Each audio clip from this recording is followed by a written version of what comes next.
Freedom. This single sweet word has stirred up rebellions and turned palaces into rubble.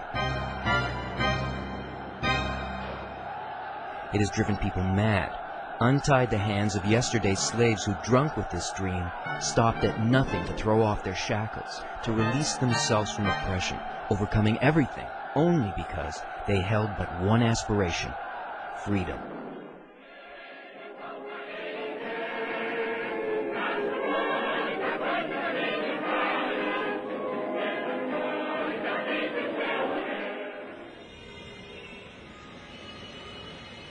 What is this freedom they were seeking?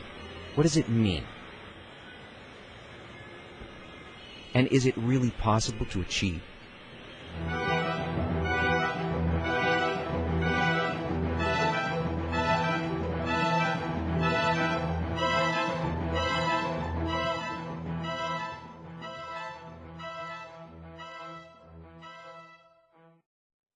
Anyone can achieve freedom, provided one can restrict and discover himself. Johann Wolfgang Goethe. Everyone understands freedom in his own way. Some want financial freedom. Others perceive it as power, the opportunity to make independent decisions, influence the destinies of people and states. There are those who value celebrity most of all, the freedom of creativity and self-expression. For many, having the time to watch TV and sip beer is the ultimate attribute of freedom. Provided, of course, that the program is interesting and the beer plentiful. When society meets our needs, we feel free. Otherwise, we try to change it so that it will satisfy our desires more efficiently.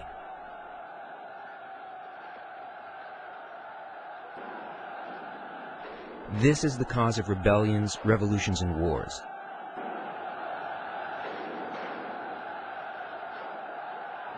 Tears, destitution, and suffering. Socio-economical structures change. New people take power, money flows into other hands, new idols appear, and with them, new TV programs and new brands of beer. Only those who can fight for freedom deserve it. Charles Baudelaire. We are moving forward. Our goal is freedom, the ideal conditions for the realization of our desires. This is how we understand it. Why did we work so hard for this? Why did we suffer and pour so much energy into the effort? In order to enjoy life freely. How can an eternal, never-ceasing delight exist in our world? No, sooner or later, we become satiated. We have money, we've bought everything in the store, but now we need more and more stores where we can go on acquiring. We have power, but it's only power over 1 million people. There are so many more people, and we want to dominate them all. We have great knowledge, and yet we have a craving to know everything. We have a TV set, but our neighbor has a bigger one. All we want is to have more and more. We just want to receive and enjoy. And what if we don't receive? Then what? Then we suffer. And at the first opportunity, we flee from this pain in search of new pleasure. Our entire life is spent running back and forth between pleasure and pain. When we receive pleasure, we're happy. When we begin to feel suffering, we seek new enjoyment. To be free means to be able to do what you enjoy. Voltaire. What is this force constantly compelling us to want more and more? The answer is simple. It is the generator of unlimited desires. Egoism. It dictates our behavior. It pushes us forward. All our actions are based on an inner program installed and activated when we enter this world. It forces us to act in this particular way that we define as egoism. The goal is freedom. The driving force is egoism. Under the influence of egoism, primitive societies became a slave-owning system, then feudalism, capitalism, socialism, and communism. Man has struggled for freedom, enjoyed it, and then, when egoism grew, he again demanded change, which led society to a new state. Every achievement enslaves. It obligates one to achieve more. Albert Camus. Throughout history, freedom has had an acceptable cost. The pleasure was worth the suffering. The 20th century has changed the balance. 2 world wars and a failed attempt at global change for the better by political revolution has all occurred in the life experience of just one generation. The First World War claimed the lives of 10 million people. The Russian Revolution and its aftermath killed 44 million more. The Second World War destroyed 62 million. The so-called period of peaceful coexistence brought humanity wars in Korea, Vietnam, the Middle East. The number of victims of the Chinese Cultural Revolution, of genocide in Cambodia, of socialist reforms in the USSR and Eastern Europe has not even been counted. In the 20th century, egoism reached a level where it was no longer constructive. Yes, egoism helped defeat plague, cholera, and create bacteriological weaponry. Yes, thanks to egoism, we've won democratic freedom and the highest crime rate in human history. Yes, with its help, we've discovered thousands of uses for natural resources and are slowly but surely destroying the planet's ecology. Yes, we've developed deeply into the secrets of matter and armed ourselves with weapons that threaten our very existence.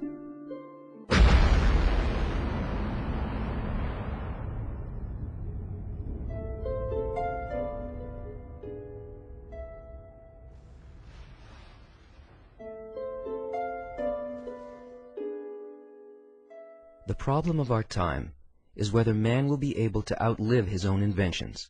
Louis de Braille. Today, egoism has brought humanity to a state in which it cannot feel free. It manifests as unprecedented fear of the swiftly accelerating pace of life that very few people can endure. Fear of incurable diseases that appear from nowhere and instantly spread around the globe. Anxiety about crime and violence, dread of terrorism that threatens everyone regardless of state borders and national differences.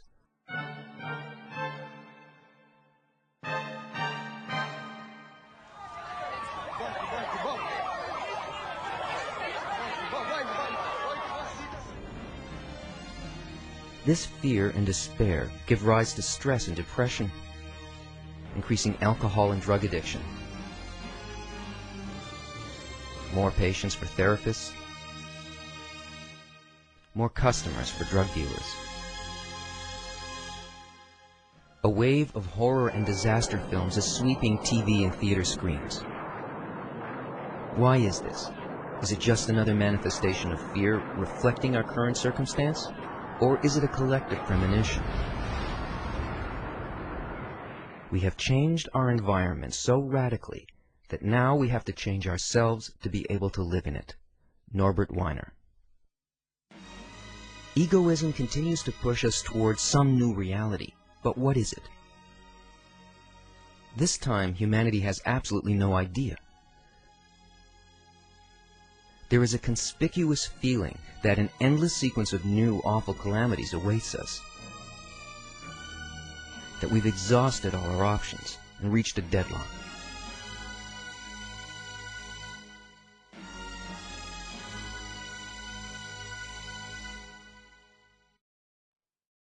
Calamities and great fear shall befall man. He shall wish to die, but he shall not be allowed to. He shall live in horrible anguish, and the nations shall seek the truth and find it. the Book of Zohar, the principal book of Kabbalah, 3rd century A.D.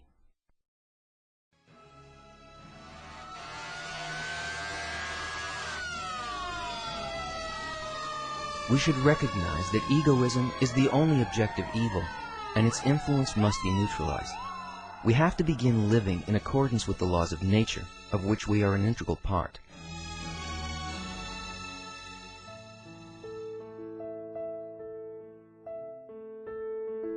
Modern science asserts that nature is permeated with one thought and develops according to one law, the law of bestowal, which states, "Take according to your need and give according to your ability."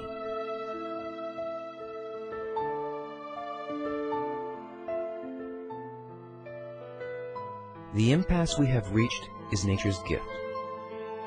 In the present circumstances, humanity is ready to admit what it has been denying during its entire history. Kabbalist Michael Lightman, Ph.D.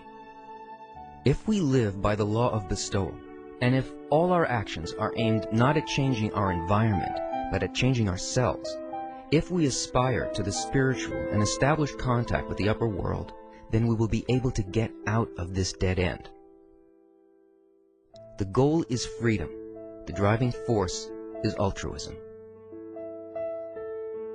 All of the greatest minds in all time have come to the same conclusion. Conventional science understands this too.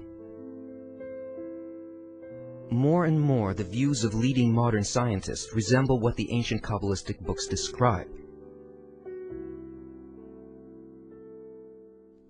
Baal HaSulam, the greatest Kabbalist of the 20th century, has revealed the inner meaning of the Book of Zohar to our generation. The Sulam writes, "If you wish to change, there are 4 factors from which you cannot escape. The first is called basis or essence. It means that you possess unique characteristics that are inherent only in you and no one else. They are passed from one generation to another and cannot be altered. Armed with them, you move toward the purpose of creation. The second factor is a program. Yes, there is a preordained plan of development, the essence of which we receive at birth. It determines everything from birth till death.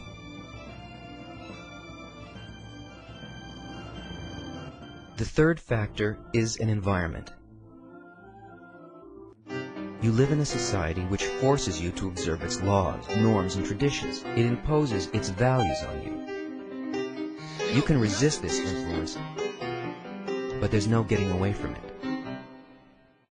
I do something not because I want to do it, but because some influence compels me to act this way. Baal HaSulam. But what then is freedom of choice all about? What can you do? You are capable of doing only one thing. Baal HaSulam writes, "You are free to make only one thing. You can place yourself under the influence of an environment which aspires for the spiritual just as you do. This environment is the books, a group, and the teacher." The books, written by Kabbalists who have already traveled this path, act as a navigational map that helps us avoid all shoals, reefs, and undercurrents. They enable the traveler to reach his destination on time and in safety. The teacher is an experienced navigator who can read the map and knows how to sail. The group is the crew that joins forces and acts with a single heart for the sake of the goal.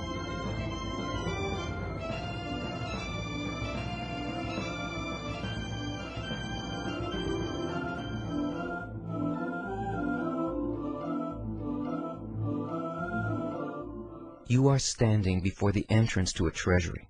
You have received an invitation to enter eternity and perfection. Baal HaSulam.